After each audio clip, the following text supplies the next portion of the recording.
This is called quadriplegic for her. She was quadriplegic. She started actually even encouraging children. When you would go to school in your wheelchair, obviously you'd be teased. And it's not a good thing to be in a wheelchair when everybody else has arms and legs. But at age 6, her songs about being cool in a wheelchair really, really helped me. There were some songs that I knew that I'd love to sing in the car when my mum and dad were driving, and about just, you know, we all got wheels, you know, just really, really cool songs. Apart from that, you know, my parents were the biggest encouragers, but lately, actually, when I was age 21, I tell you, it was amazing. Actually, I was 19 when I met a man by the name of Phil from San Diego. He was dying of Lou Gehrig's disease, ALS. This disease, basically from muscle to muscle, nerve to nerve, your body shuts down bit by bit, very slowly and very painfully. He was given 3 months to live by the doctors, and he was given 5 years to live by God. And what happened was, he did not feel sorry for himself. He actually, when I met him, at this time, he couldn't walk, he couldn't talk, and he looked at me and he smiled. And I looked at this man and I thought, wow, if this man is smiling, then what am I complaining about? He also started a website. He could have felt sorry for himself. He didn't have to do anything. Guess what he did? He was still able to move his head a little bit. And they got some technology that allowed him to type on a computer with a laser technology. And he started a website to inspire people all around the world. Thousands were inspired. And I thought, man, this guy is really, really making a difference. I want to make a difference. And so that's what inspired me as well to really start to be a speaker. And so that man really inspired me as well. Thank you so much for your question. Thank you. Yeah, hi. Thank you very much. And really appreciate the inspiration plus the faith in God, which is most important for all of us. I brought my children, my nephews also too, and I'd like a word to them, to the healthy students.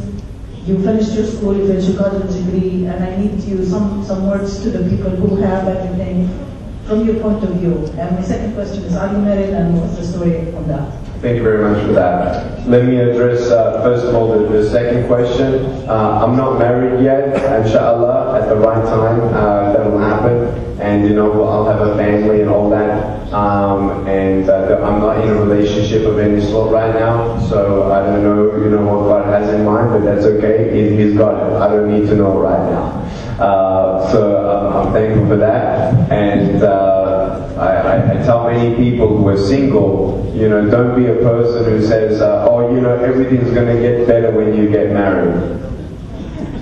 No. If you're not happy single, you're not going to be happy married, right? You can ask any married person that question. But honestly, you know, marriage is great, but, you know, you need to be happy with who you are today. And then this now answers the first question of yours. To everybody else who feel like they have everything, you know, they have everything that they need, you know, it's quite interesting that when you have goals and visions in your heart, whether it's a job or an education or a career, I also want you to know that money is not the answer for everything.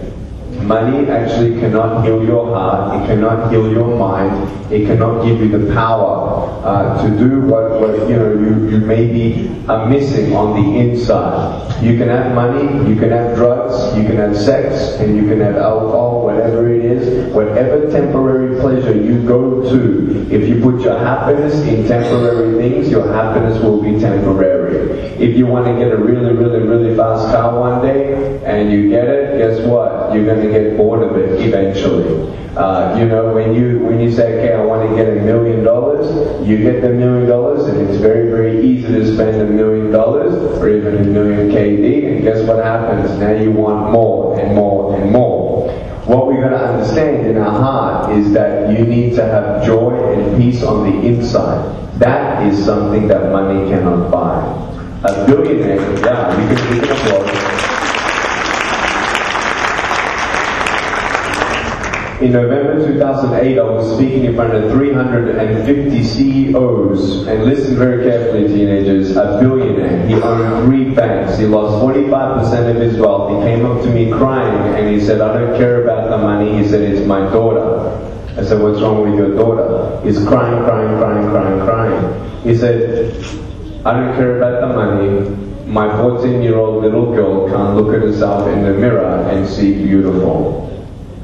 I want you to know that you girls are beautiful just the way that you are. You boys, you're awesome just the way that you are. You don't have to change a thing to be more acceptable to the world, because the world will always point a finger at you and say you're not good enough. You need to look a certain way. You know, you need to be more cool. You need to do this. You need to have this. You need to have that." No. Right now, I can ask you, "Do you want to be my friend?" And you would say yes. I would say, "Would you like to go to the movies with me?" And you'd say yes.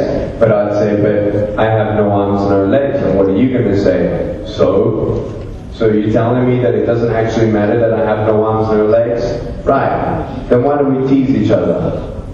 Why do you concentrate on your own imperfections instead of seeing the beauty of your imperfection? There is beauty in imperfection. And when you trust, yeah. My mom always said, you know, do your best and God will do the rest. And that honestly is how I live. There is more to life than meets the eye. There is more. And I just encourage you to keep on seeking that greater plan and hope and future for your life. So and just never give up. You know, people say, "Well, Nick, I'm too tired. I can't afford to keep on going." Well, look at me. 10 years old. I tried to commit suicide. Imagine if I gave up. Look how much I would have missed out on. Now knowing what I would have missed out on, I can't afford to give up. So just because you can't see the sun shining today, it is always a sunny day above the clouds. But to get above the clouds, you have to go through the clouds. So one of my favorite animals is an eagle. Because when a storm comes, the eagle spreads its wings and rides the warm currents of the air to go higher and higher and higher. So keep on soaring, take one day at a time, and never give up. Okay?